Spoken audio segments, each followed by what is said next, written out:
holy name be glorified. ஒவ்வொரு மனிதனோடும் அவனுடைய வாழ்க்கை முடியும் வரை பாவம் போராடுகிறதை நாம் பார்க்கலாம். In every man's life we can see that the sin is striving hard with him till the end of his life. பாவம் மாம்சத்தை தன்னுடைய ஒரு கருவியாக எடுத்துக்கொள்கிறது. And sin is taking this flesh as a weapon. இல்லாவிட்டால் மனதை ஒரு கருவியாக எடுத்துக்கொள்கிறது. Or it is taking as a mind as a weapon. ஒன்று சரீரத்தை அது கருவியாக மாற்றுகிறது, இல்லாவிட்டால் மனதை அது ஒரு கருவியாக மாற்றுகிறது. It is taking the body or mind as a weapon to him. இந்த ரெண்டுல ஏதாவது ஒன்று அதனுடைய கட்டுப்பாட்டுக்குள் வரும் பொழுது அதை வைத்து நம்மோடு போராடி அது நம்மை கீழ்ப்படுத்துகிறது. When either of this is coming under the control, it is taking its own hold and it is controlling us.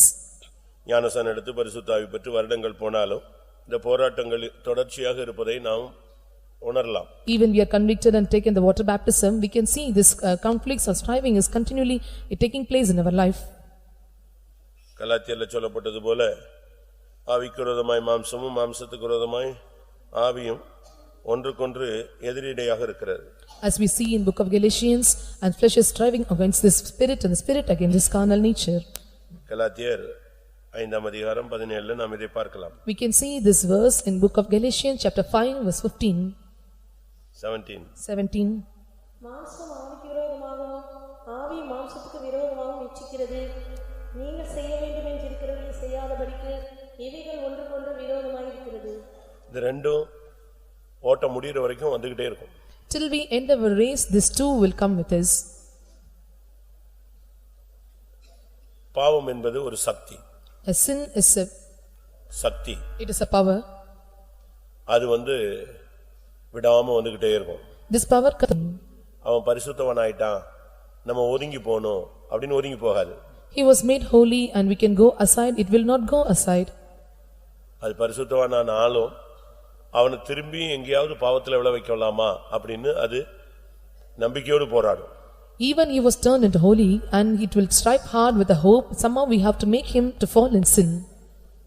அப்படிதான் அது விடாம ஒருத்தனோடு போராடி நல்ல ஷைனிங் பண்றவங்கள கூட தட்டி இருக்கு.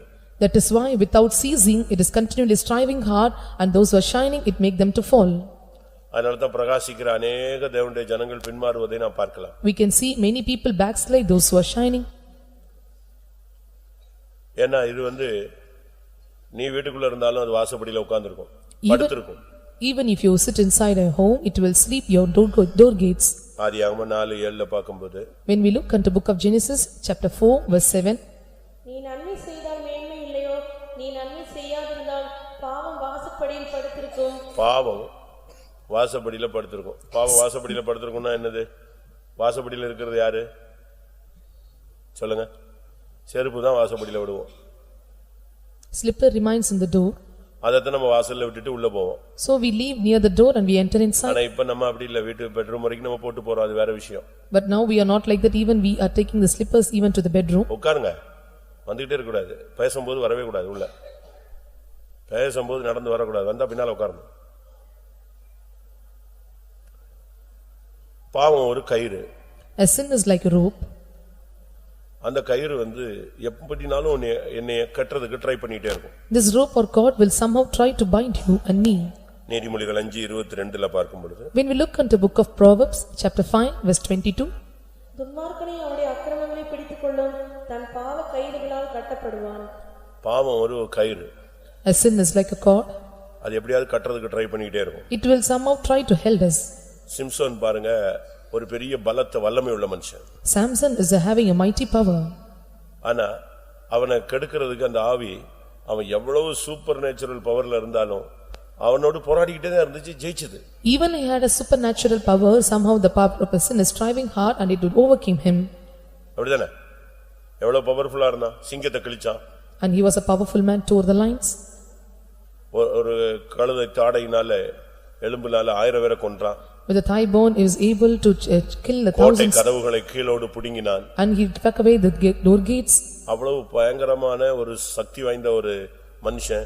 ஆனா அவனையும் அது போராடி லாஸ்ட்ல கண்ட்ரோல் கொண்டு வந்துருச்சு. Such a powerful man, but he was not able to endure at the Lord. At last it overcame. இன்னைக்கு நான் சொல்ல வர ஆண்டவர் சொல்ல விரும்புறது என்ன? And what the Lord desired to tell now today? முதலாவது நாம் பாவத்துக்கு செத்து போகணும். First we have to die unto sin. ஏன்னா பாவத்துல தான் நாம் கற்பம் தரிக்கப்படுறோம். We are conceived by sin. அதனால தான் ஞானஸ்நானத்திலேயே பாவத்துக்கு நீங்க என்ன செய்யணும்னு சொல்லியிருக்கு, செத்து அப்படின்னு சொல்லி. So it is mentioned in the water baptism we have to die unto sin. பாவம் உயிரோடு இருக்கிற வரைக்கும் அது தன்னுடைய வேலையை செஞ்சுக்கிட்டே தான் இருக்கும், காட்டிக்கிட்டே தான் இருக்கும். Till the sin is alive it will show its work. உண்மைதானே? Is it true? பாவம் எங்கேயோ ஒரு மூலையில உயிரோடு இருக்கிற வரைக்கும் அது தன்னுடைய ஆட்டத்தை ஏதாவது ஒரு ரீதியில காட்டுறதுக்கு ட்ரை பண்ணிட்டே இருக்கும். Till the sin is alive at any corner it will make its work or it will perform its work. அதனால முதலாவது நான் இன்னைக்கு ஆண்டவர் சொல்ல விரும்புறது, நீங்கள் பாவத்துக்கு செத்த ஒரு அனுபவத்தை பிராக்டீஸ் பண்ணணும். First of all the Lord want to desire to tell us we have to die unto sin. We must have this practice. அது சிலுவையில தான் நடந்தது. It happened only on the cross. சிலுவையில அறைஞ்சதுனால அவரை ஏசுனாங்க, ஒண்ணும் பண்ண முடியல. அவரை அடிச்சாங்க, ஒண்ணும் பண்ண முடியல. அவரால இறங்கி வான்னு சொன்னாங்க, இறங்கி வர முடியல. ஒண்ணுமே இல்ல. அதுதான் ஒரு பாவத்துக்கு மரித்த ஒரு தன்மை. When he was crucified on the cross they despised him, rejected him, they put to shame, but he was not able to come down. This is the state of dying unto sin. நம்ம எல்லாரும் ஞானசானம் எடுத்தவங்க தான். பாவத்துக்கு மரிச்சோம்னு சொல்லி தான் ஞானசானம் எடுத்துட்டு வெளியே வந்து நீதிக்கு தரிச்சுக்கிட்டோம், புதிய மனுஷனை தரிச்சுக்கிட்டோம்னு சொல்றோம். ஆனா இன்னும் பாவ மனுஷன் என்ன அநேகருக்குள்ள எப்படி இருக்கான்? பல்ஸ் டவுனா இருக்க தவிர உயிர் இருக்கு.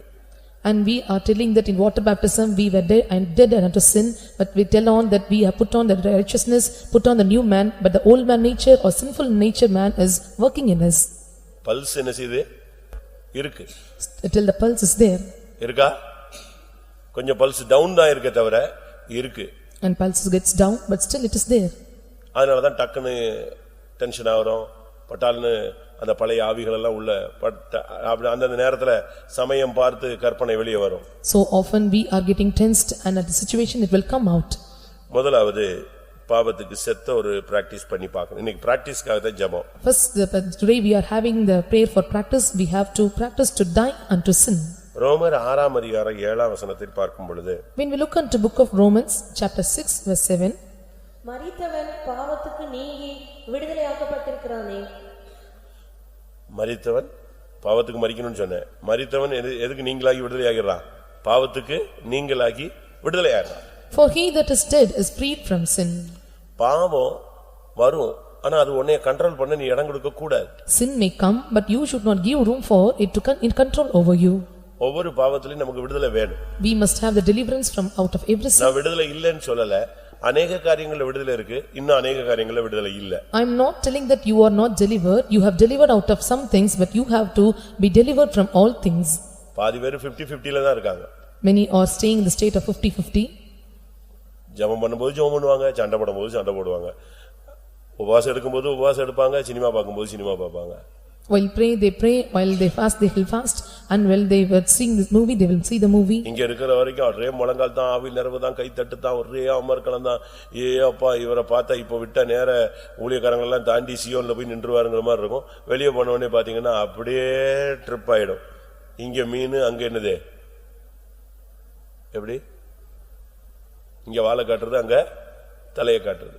And they will fill well in anointing. They will seem that they will reach Zion, but they go outside, they will show their tail there, but they here they will show their head. விடுதலை என்பது 100% வந்தாதான் நீ பாவத்தை மேற்கொள்ள முடியும். When deliverance come out of 100%, we are able to overcome the sin. அதுக்கு என்ன செய்ய வேணும்? What we have to do for it? முதலாவது பாவத்துக்கு உடன்படுகிறது நிறுத்துங்க. First of all, we have to stop indulging into the activities of sin. நம்ம அநேகர் பாவம் செய்யறது இல்ல, பாவத்துக்கு என்ன செய்றோம்? ஒத்து போறோம். Many are not doing the sin, but we are coinciding or we are going and mingling with the sin. பாவத்துக்கு உடன்படுகிறோம். And we are getting entangled with the sin. கண்டுக்காம ஒத்துக்குறோம். And without showing our eyes, we are entering into it. ஒன்று நீ பாவத்துக்கு மரிக்கணும். One is you have to die unto sin. மரித்தால் உனக்கு விடுதலை கிடைக்கும். If you die, you will get deliverance. விடுதலையே நீ continue பண்ணணும்னு சொன்னா நீ பாவத்துக்கு உடன்படவே கூடாது. To continue your deliverance and you should not indulge with the sin. வெளிப்படுத்தல் 18:4 பார்க்கும் பொழுது, When we look into book of Revelation chapter 18 verse 4, பின்பு வேறொரு சத்தம் வானத்திலிருந்து உண்டாக கேட்டேன். அது, என் ஜனங்களே, நீங்கள் அவளுடைய பாவங்களுக்கு உடன்படாமலும் அவளுக்கு நேரிடும் வாதைகளில் அகப்படாமலும் இருக்கும்படிக்கு அவளை விட்டு வெளியே வாருங்கள். நீங்கள் அவளுடைய பாவங்களுக்கு உடன்படாதிருங்கள், வாதைகளிலே மாட்டிக்கொள்ளாதிருங்கள், அவளை விட்டு வெளியே வாருங்கள். Come out of her, my people, that ye may not be partakers of sin, that ye receive not her plagues. அநேக விசுவாசிகள் பாவம் செய்யறதில்ல, ஆனா பாவத்துக்கு என்ன செய்றாங்க சொல்லுங்க? உடன்படுறாங்க. Many believers, they do not commit sin, but they compromise or they are the partakers of the sin. இதுவும் பாவம்தான். This is also sin. பாவம் செய்யறது ஒரு பகுதி, பாவத்துக்கு ஒத்து போறது ஒரு பகுதி தான். Doing the sin is one part, on being or compromising with the sin, it is another part. பாவத்தோடு உடன்பட ஆரம்பிச்சிட்டோம்னாலே உனக்கு எது வந்துரும்? வாதை வந்துரும். If you go and indulge or doing this sin, you will get the plagues. இன்னைக்கு நம்ம எத்தனை பேர் பாவத்துக்கு உடன்படுறோம்? How many are indulging or compromising with the sin? உங்கள் அநேகர் பாவத்துக்கு உடன்படுறதுனால தான் வியாதிகள், பலவீனங்கள் அநேகரோடு பயங்கரமா போராடு. You are taking part with the sin, so the weakness and sickness are striving hard with you. பாவத்துக்கு நீங்க உடன்படக்கூடாது. You should not indulge with the sin.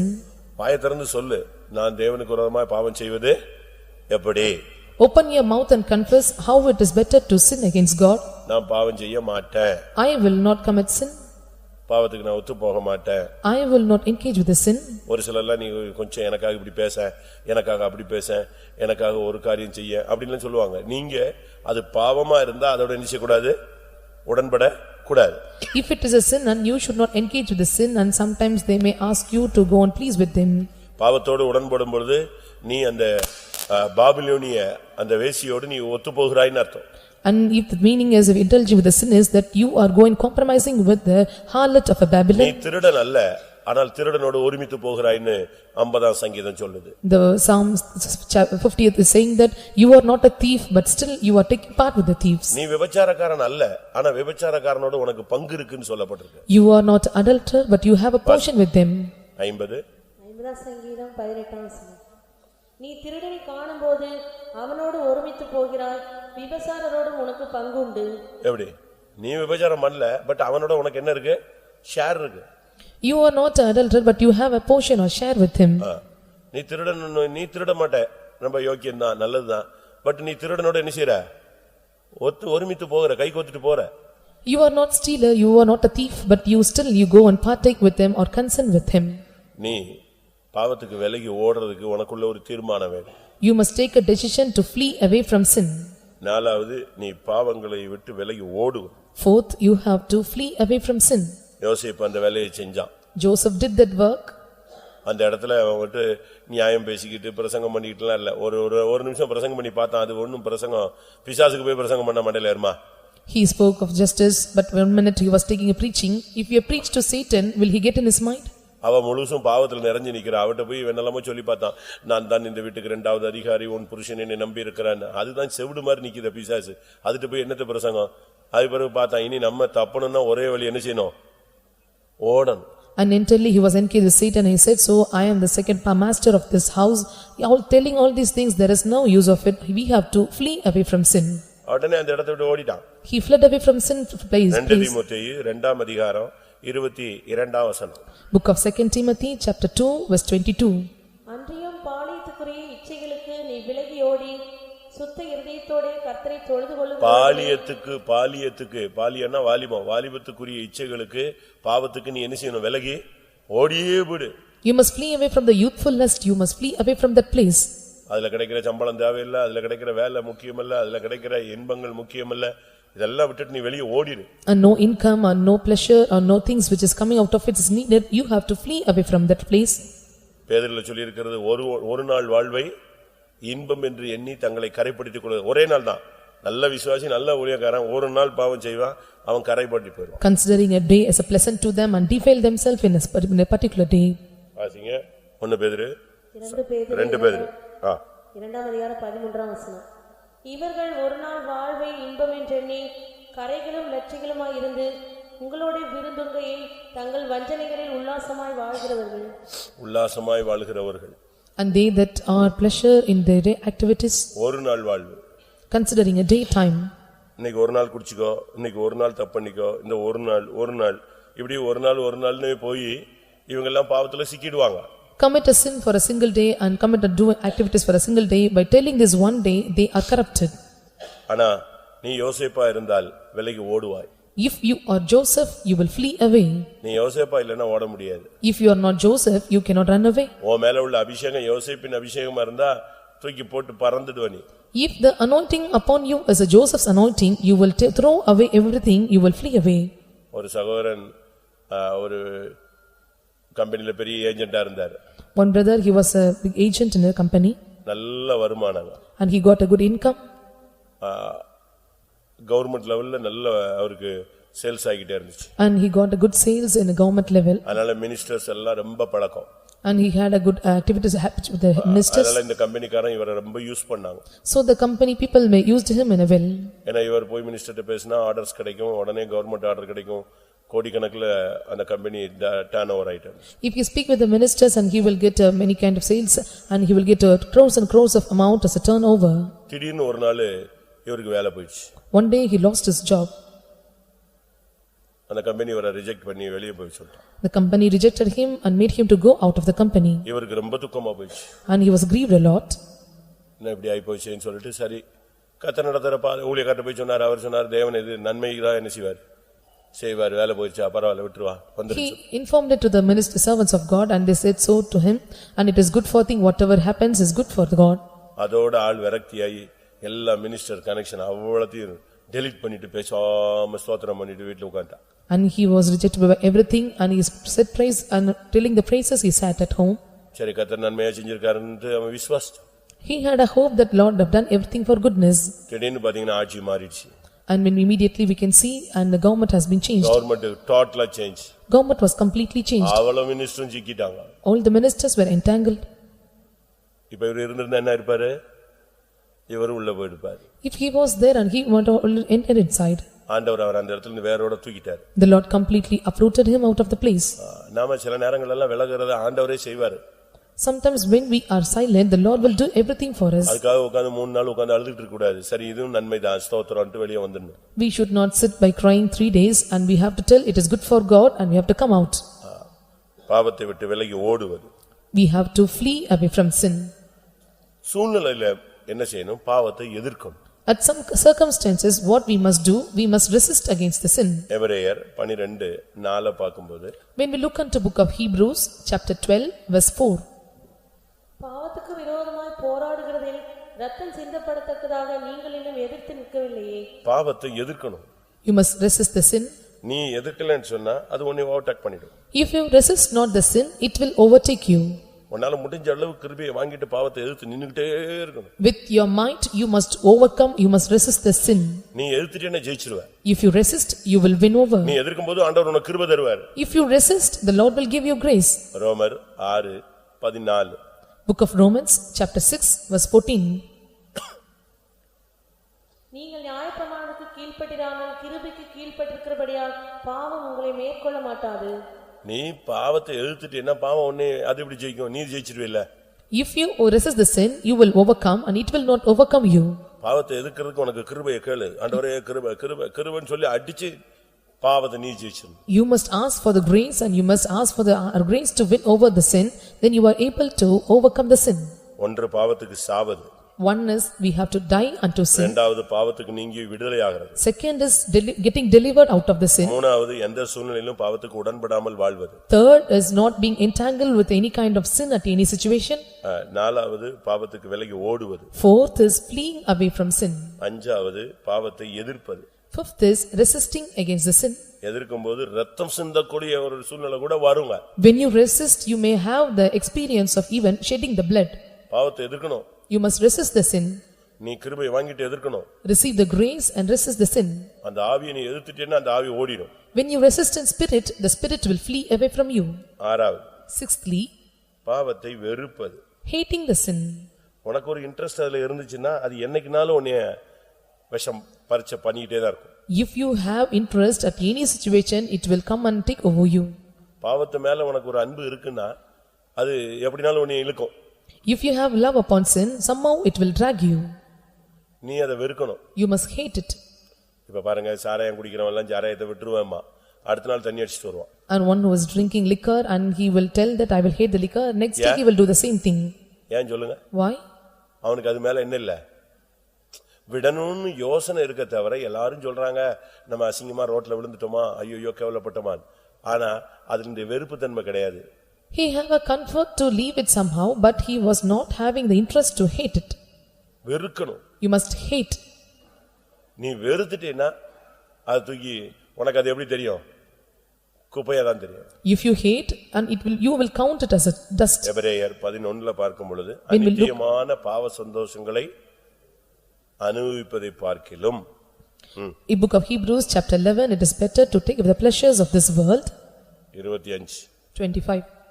அநித்தியமான பாவ சந்தோஷங்களை அனுபவிப்பதை பார்க்கிலும் தேவனுடைய ஜனங்களோட துன்பத்தை அனுபவிப்பதையே தெரிந்து கொண்டு இனிவரும் பலன் மேல் நோக்கமாயிருந்து எகிப்திலுள்ள பொக்கிஷங்களிலும் கிறிஸ்துவின் நிமித்தம் வரும் நிந்தையை அதிக பாக்கியம் என்று எண்ணினான். He esteemed. அப்போ இங்கே இன்னொரு இடத்துல பாவத்தை வெறுக்கிறது, பாவ சந்தோஷங்களை வெறுத்தல். Hating the sin or hating the pleasures of sin. பாவத்தை வெறுக்க ஒரு எக்ஸ்பீரியன்ஸ் இருக்கு. There is an experience of hating the pleasures of sin. 24. விசுவாசத்தினாலே மோசே தான் பெரியவனானபோது பார்வோனுடைய குமாரத்தின் மகன் எண்ணப்படுவதை வெறுத்ததனாலதான் பாவ சந்தோஷத்தை வெறுக்க முடிஞ்சது. He refused to be called, and so he was able to hate the sin. அதனாலதான் பாவ அநித்தியமான பாவ சந்தோஷங்களை வேண்டான்னு சொன்னான். So he said that there are no need of pleasures of the sin for a season. பாவம் கதவை திறந்து வச்சிருந்துச்சு. And sin opened its gate. ஆனா அவன் அந்த கதவுக்குள்ள நுழையாம வெளியே போய்ட்டான். He entered not into the gate, he came out. 7th பாவத்தை விட்டு ஓய்வது, rest. Resting from sin. பாவமே இல்ல. No more sin. அவனுக்கு எந்த சலனமும் கிடையாது, சபலமும் கிடையாது, சலசலப்பும் கிடையாது. ஏதாவது ஐயோ அப்படி இப்படின்னு விட்டுட்டமே அப்படி இப்படின்னு கூட ஒரு சின்ன இச்சை கூட இருக்காது. There is no heaviness and there is no commotion and there is not having any kind of lust about the sin. ஒரு காலத்துல பாவத்தை விட்டு ஓயாத ஒரு தன்மை இருந்துச்சு. Once there is an experience that once a season is there without being rest from sin. 2 பேதுரு 2:14ல பாக்கும்போது when we look into book of 2 Peter chapter 2 verse 14, விபசார மயக்கத்தால் நிறைந்தவர்களும் பாவத்தை விட்டு ஓயாதவைகளுமாய் இருக்கிற கண்கள். And there are eyes which is not ceasing from sin. பாவத்தை விட்டு ஓய்வே கிடையாது, ரெஸ்டே கிடையாது. அதுக்கு ஃப்ரீயா கொடுக்கறது இல்ல. எனி டைம் பாவம் பாவம் பாவம் பாவம், அத பாப்பமா இத பாப்பமா, அப்படியா இப்படியா, இதே பாவத்துல ஓடிட்டே இருக்குது. No resting from sin, and we can entering into some things we have to do sinful thing, and they are not ceasing from sin. ஆனா இப்ப அப்படி இல்ல. Now it is not like that. 1 பேதுரு 4:2ல பார்க்கும் பொழுது when we look into 1 Peter chapter 4 verse 2, ஏனென்றால் மாம்சத்தில் பாடுபடுகிறவன் இனி மாம்சத்தில் இருக்கும் காலம் வரைக்கும் மனுஷருடைய இச்சைகளின்படி பிழைக்காமல் தேவனுடைய சித்தத்தின்படியே பிழைக்கத்தக்கதாக பாவங்களை விட்டு ஓய்ந்திருப்பான். இப்ப பாவத்தை விட்டு ஓய்வு. There is a rest from sin. Noah அப்படினா ஓய்வு அப்படினு அர்த்தம். When we tell Noah, it is rest. நோவானா என்னது? ஓய்வு. Noah means rest. அப்ப நமக்கு இந்த நாட்கள்ல பாவத்துல ஒரு சுத்தமா ஒரு ஓய்வு. In these days we must have complete rest from sin. ஒண்ணு நீ ரிட்டையர்மென்ட் பாவத்துல வாங்கு, இல்ல விஆர்எஸ் வாங்கு, இல்ல ஏதாவது எழுதி கொடுத்தாது பாவத்தை விட்டு வெளிய வா. You do some written statement or retirement or VRS from sin. எல்லாரும் கண்களை மூடுவோம். Let us all close our eyes. இன்னைக்கு ஒரு அபிஷேகம் வரணும். அந்த அபிஷேகத்துல நீங்க இந்த 7 தன்மைகளையும் பிராக்டீஸ் பண்ணணும். Today we have to receive an anointing and we have to put on practice all these 7 aspects. ஆண்டவரே நான் பாவத்துக்கு மரிக்கணும். I should die unto sin. ஆண்டவரே எனக்கு பாவத்தை நீங்க விடுதலை கிடைக்கணும். I must be delivered out of sin. எந்த சூழ்நிலையிலும் நான் பாவத்துக்கு உடன்பட கூடாது. In these circumstances I should not engage with the sin. சூழ்நிலைகள் மத்தியில பாவத்துக்கு விலகி ஓடி என்னை நான் காத்துக்கணும். At circumstances and situation at season I must flee away from sin and preserve myself. இன்னும் சூழ்நிலை டஃபா மாறிச்சுனா நான் எதிர்த்து நின்னு ரத்தம் சிந்தினா கூட பரவாயில்லை, பாவத்தை எதிர்த்து நின்றணும். Situation may go strong, but I must have the power to resist against the sin. Even I must ready to shed blood. பாவத்தின் மேல உள்ளதானே அந்த தாகம் போய் பாவத்தின் மேல ஒரு பெரிய வெறுப்பை எனக்கு தாங்க. I must go away or put away all the thirst of sin and must have the heart to hate it. பாவத்துல எனக்கு ஒரு ஓய்வு தாங்க. I need a rest from sin.